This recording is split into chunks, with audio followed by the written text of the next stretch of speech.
Maybe it's better if you skip Mom's birthday, you're too poor, my sister said. Sure, I nodded, while reversing my $6,000 payment. That evening, they arrived at the venue. My name glowed on the restaurant front. Welcome to my place, I said. And your table? Cancelled. Cancelled. Maybe it's better if you skip Mom's birthday this year. You're too poor, my sister said, not even blinking.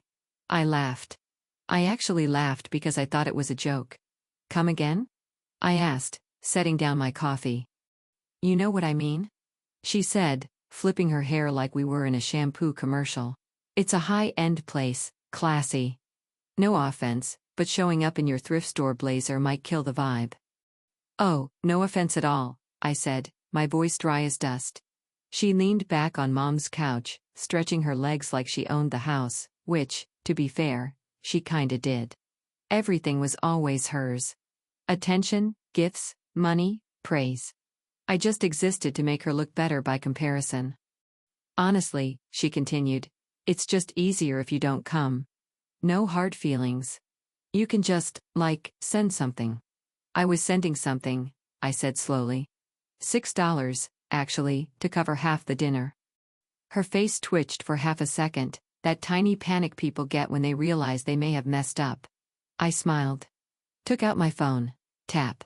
Cancel transfer. She didn't even notice. Cool, I said. No problem. That evening, I put on my best shirt, not that they'd notice, and headed to the restaurant an hour before the classy birthday dinner. Not as a guest. Not this time. At 7:10 sharp, they showed up. My sister in designer heels. Mom in pearls. Dad in that suit he only wears when cameras are around. They strutted through the doors like they were royalty. Then they saw me. My sister froze. What are you doing here? I smiled, leaned against the polished host stand, and gestured toward the entrance sign, golden letters above the glass. Harris Modern Bistro. My last name. And lights. I'm working, I said simply. Well, owning. Mom squinted. Wait, this is yours. My sister's laugh cracked in her throat. You bought this place? No. I built it. The host disappeared beside me. Mr. Harris, the private room is ready. Shall I seat your guests? I turned to them. That won't be necessary. Their expressions twisted. What? My sister blinked. We have a reservation. I nodded. Pat. It's cancelled. What do you mean cancelled? Mom snapped. I mean, and follow closely, there is no table. Not anymore. My sister's face turned red. You're joking. Dead serious. She stormed up to me, heels clacking like gunfire. You can't just I can't, I said. You told me not to come. I'm just following your advice. Then I stepped aside and gestured toward the exit. Classy enough for you now. I didn't go home that night. I didn't feel like sitting in silence, waiting for the messages to start pouring in. Instead, I took a walk downtown. Just me and the streetlights. I ended up at an all-night diner I used to go to in college. The kind of place that doesn't ask questions when you order pancakes at 2 a.m. and look like you just burned down your life. The next morning, my phone lit up like Times Square. Mom, 9:07 a.m. What was that? Dad, 9:12 a.m. You embarrassed your sister in front of everyone. She was crying all night. My sister, 10:02 a.m. You're unbelievable. We're done. And the cherry on top. Mom, 10:04 a.m. You need to apologize. You ruined her birthday. I stared at the screen for a good minute, then put the phone face down. No one asked why I did it. No one asked what led to it.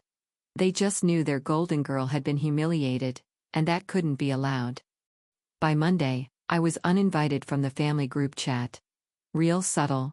Tuesday, Mom called. I didn't pick up. She left a voicemail. I just think it's sad that you let jealousy get in the way of family. Your sister's doing well, and instead of being happy for her, you act out like a child. You're better than this. At least I thought you were. Jealousy? They really believed that's what this was about? I wasn't angry. I was tired.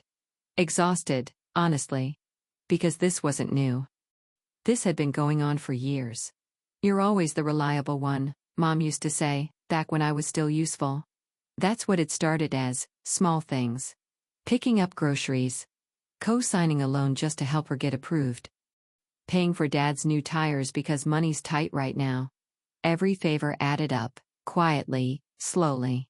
Until one day, I looked at my budget and realized I was funding two households. Mine and theirs. When I brought it up, Dad laughed. You're single. You don't have kids.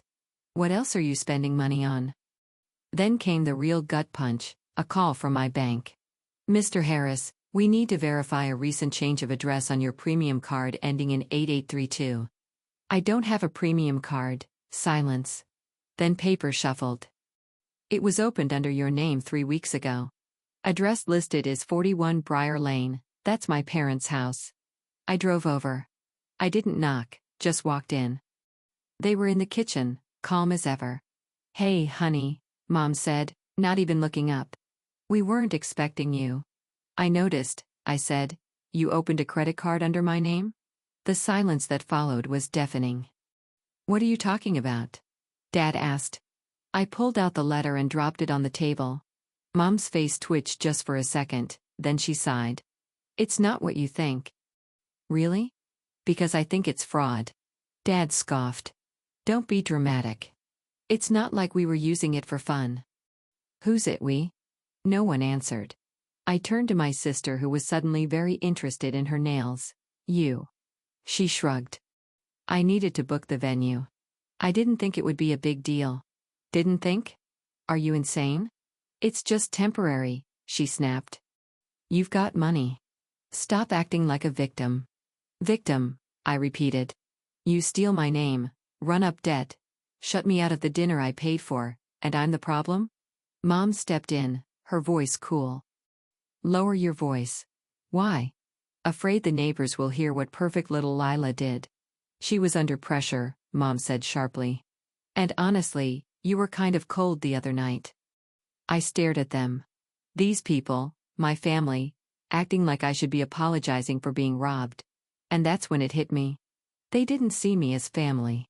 They saw me as a wallet with legs. I left without another word.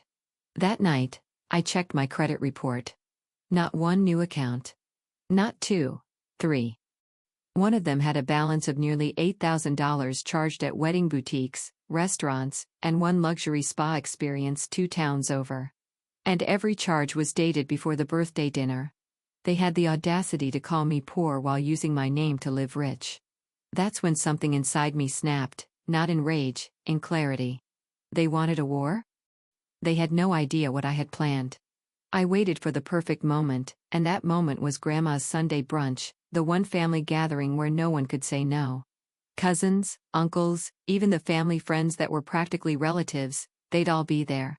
I showed up 15 minutes early, sat at the long oak table with a quiet smile. Everyone greeted me like I hadn't just been publicly disowned the week before. Fake hugs. Tight smiles. One of my cousins actually patted me on the back and said, "You doing okay, man?" "I'm great," I said. "Really great." They had no idea. My sister waltzed in 20 minutes late, of course. Designer dress, big sunglasses, hair like she was headed to Cannes. She didn't even look at me. Just made a show of hugging everyone except me. Mom followed her, gripping a tray of baked ZT like it was a peace offering. Dad shuffled in behind, avoiding my eyes. Okay. Grandma clapped her hands. Let's eat. I let them fill their plates, laugh, make toasts, pretend like nothing had happened. I let them get comfortable, and then I stood. I have something to say. Every fork froze midair. All eyes turned to me. I reached into my bag and pulled out a small stack of folders, nice, neat, labeled. One by one, I placed them on the table. Here are the 3 credit card accounts opened in my name in the last 2 months. Total balance across them, $13,412. Mom's face drained of color. My sister stopped chewing. Here's the kicker, I continued. All 3 were opened using my social security number, but with my parents' home address. Interesting, right? A few people shifted in their chairs. Now if anyone's curious, here's a breakdown of the charges, I said, pulling out printed statements, venue bookings, spa days, designer clothing. You know, luxuries. I slid a paper toward my sister. Lumeri Bridal and Effets. That's her name right there on the booking. She swallowed. That's not your twisting this. I turned to the table. I'd love to hear how I'm twisting fraud. Mom stood up suddenly. Okay. That's enough. You're humiliating us. Oh, we're just getting started, I said. I reached into the bag one last time and pulled out a folder marked Affidavit, Identity Theft Complaint. That, I said, placing it in the center of the table, is the legal report I filed last week. I gave you a chance to explain. You gave me silence. My father finally spoke, voice tight. You would report your own family to the police? I looked at him. Calm? You used my name. You took my credit. You banned me from Mom's birthday and called me a loser. At what point was I still part of this family? My sister shot to her feet. You're being unfair. You're making a scene. I tilted my head. Funny. That's what you said when you told me not to come. Except now I own the room. She lunged toward the table, grabbed the folder, tried to crumple it, but I snatched it back. Try again, and I'll make copies for everyone here, I said, holding her gaze. Better yet, I'll post it. She stood there shaking. Furious. Cornered. I turned to Grandma. You've always been the only one who treated me like a person, I said quietly. But the rest? They saw me as an ATM. Grandma looked like she might cry. And then the twist came, not from me. From the back of the room, someone cleared their throat. Kevin. My sister's ex. Actually, he said, stepping forward. I'd like to add something. My sister's head whipped toward him. Kevin, no. You want to talk about fraud? Kevin said, raising his voice. Ask her where the down payment for our condo went. Silence. She told me her job covered it, he continued. Turns out, she used his card. He pointed at me and mine. And you know what else? He held up his phone and played a voicemail. Kevin, don't be mad, but I might have moved some stuff around. It's not a big deal. I just needed a little help for the family dinner. He'll never notice. My sister went white. Kevin looked at me. Sorry I didn't say anything sooner. I thought she was just stressed. Turns out she's just a liar. And with that, he walked out. So did 2 cousins. Then my aunt. Even Uncle Mitch, the man who once called me soft for buying birthday gifts instead of booze, looked shaken. My sister slumped into a chair, stunned. My mother sat frozen. My dad muttered, "You've always been difficult," but it landed like a whisper against a wall. I grabbed my bag.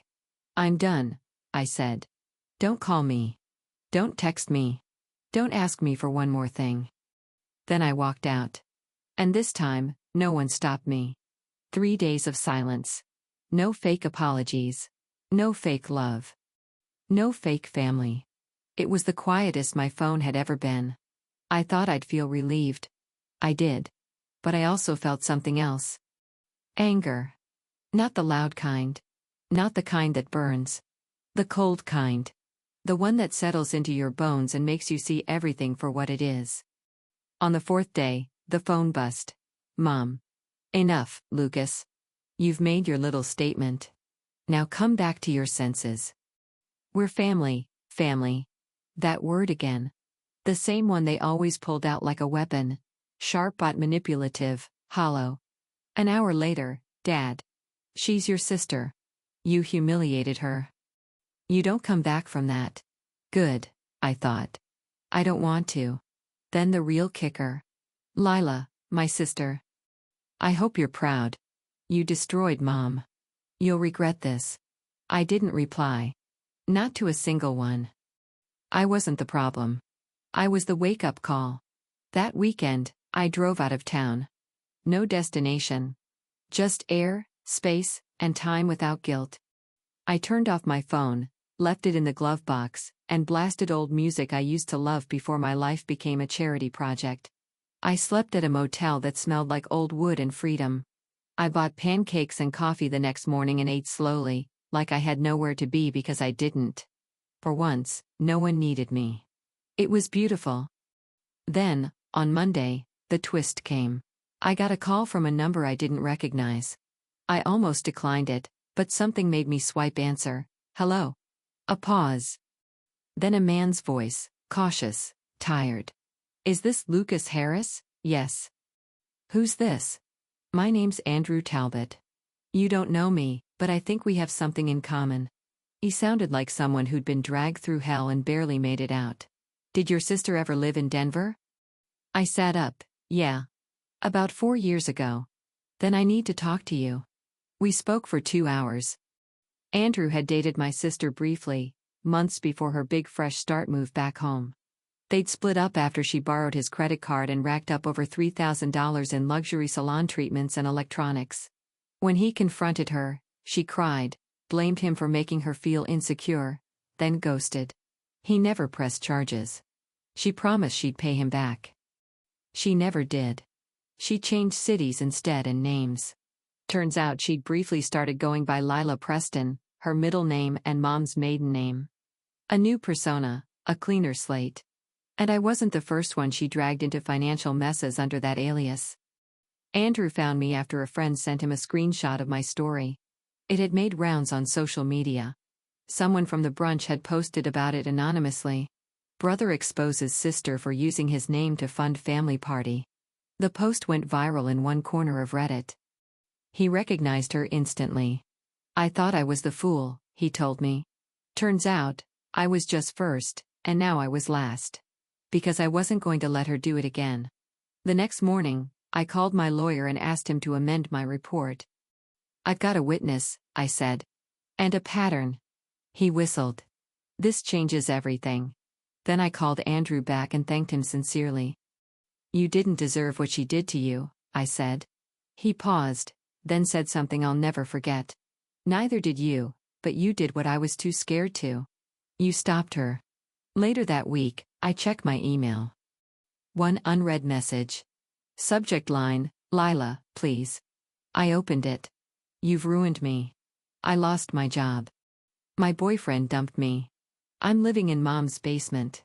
I have nothing. I hope that makes you feel powerful. I didn't even finish the rest. I just hit archive because no, it didn't make me feel powerful. It made me feel free. For the first time in years, I wasn't someone's safety net. I wasn't a financial cushion. I wasn't a silent supporter in someone else's performance. I was a person with boundaries and a name they'd never use again. It's been 3 months. 3 months since I walked out of Grandma's brunch and burned the last of the bridges that had been dragging me under. 3 months since the lawsuit collapsed, the threats stopped and the begging started. Because that's what came next, begging. First it was silence, then guilt, then fake concern. No? Now it's bargaining. Last week, Mom called. I didn't answer, so she left a voicemail. We miss you. I know things got out of hand, but this has gone far enough. You've proven your point. Come home. Come home. As if I ever truly belong there. The new apartment is small, but it's mine. Everything inside it is mine too, the furniture, the dishes, the air. Nobody calls me from the living room to pitch in for groceries after insulting me. No one tells me what I owe them just for existing. I sleep better. I eat slower. I laugh without checking who's watching. It's like I finally started living at 31 because everything before this, that wasn't a life. That was a performance, and I was the background character no more. Then last Saturday, I got a knock at my door. I almost didn't answer, but something told me to open it. Standing there in her usual designer coat, hair perfectly curled like a mask to hide the rod underneath, was Mom. Behind her, arms folded like always Dad. My stomach didn't twist. My hands didn't shake. That surprised me. I just looked at them and waited. Mom smiled. That same fake, polished smile she used at church, in front of neighbors, or when she was about to emotionally disembowel you. We just want to talk, she said. No, I said. You want me to forget? She blinked. Dad spoke. We raised you. You owe us at least a conversation. I laughed. Sharp, cold, unapologetic. You raised me? No. You raised my sister to think the world owes her everything and raised me to clean up her mess. You're twisting things, Mom said quickly. We made mistakes. You committed fraud, I snapped. Don't dress it up with therapy words. Silence. I stepped into the hallway and shut the door behind me. If they wanted drama, they weren't getting it in my space. You said I humiliated the family, I said. But you had no problem humiliating me for years, telling people I was a failure while spending my money behind my back, laughing at me, using me. Mom's smile cracked. I've forgiven Lila, she said carefully, like that was the magic spell. I haven't, I said. She's your sister, Dad growled. No, I said. She's a con artist with a Chanel addiction. And if you're still covering for her, that means you haven't learned a thing. Dad stepped forward. You need to grow up and get over this. You're being selfish. I almost laughed again. You stole my name, my credit, my money, my dignity, and now you want to call me selfish? He opened his mouth. I beat him to it. I have grown up, I said. That's the problem. I finally grew up and realized I don't owe this family anything but a warning. A warning? Mom echoed. Yes. I leaned in. I'm not the quiet, guilty, overgiving son anymore. I'm the man who knows how to fight back. You come for me again. I'll burn the whole illusion you've built. And this time, I'll make this public if I have to. Their faces fell. I nodded once. Goodbye. Then I walked back inside and locked the door. That night, I pulled out an old box from my closet. Inside, photos, letters, birthday cards, little scraps of guilt. I took them all to the balcony, tossed them in a steel bowl, and lit a match. It was beautiful. One by one, their faces curled in flame and turned to ash. I didn't cry.